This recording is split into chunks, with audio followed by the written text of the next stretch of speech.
The first book I published was an anthology I did in '97 with some fellow co-workers at Bluth Animation where we worked.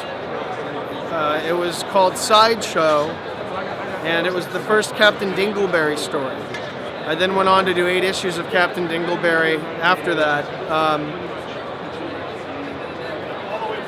It was satisfying to get it done. We self-published it, but it was also eye-opening at just how shitty it was, and just how difficult it was to make a professional comic book that was worth people's attention.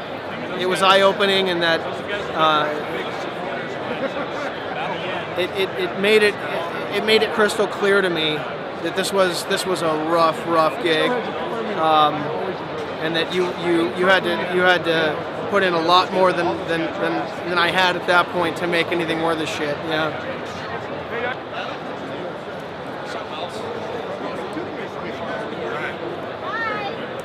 Well, I don't know if it messed me up, but I think the thing that I read that made me realize what comics were capable of was year one.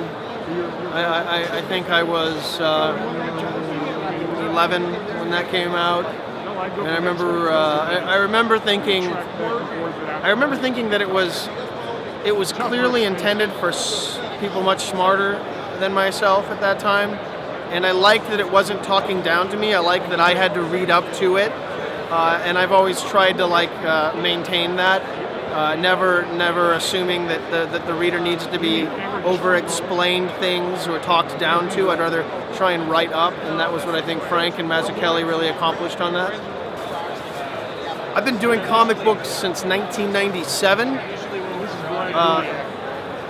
I'm still called by many people an overnight success because they didn't read anything I did for the first decade of my career. So I didn't keep going for them or for anyone else. I kept going because I can't not. I just kept making books long after it made any financial sense to do so because I liked doing it. And I didn't.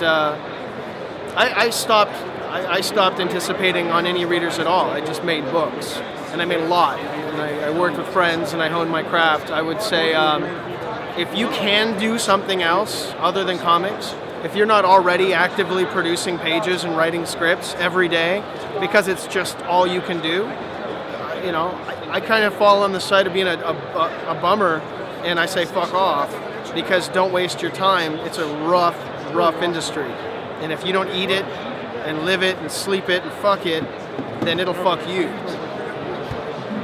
That would be my sage advice.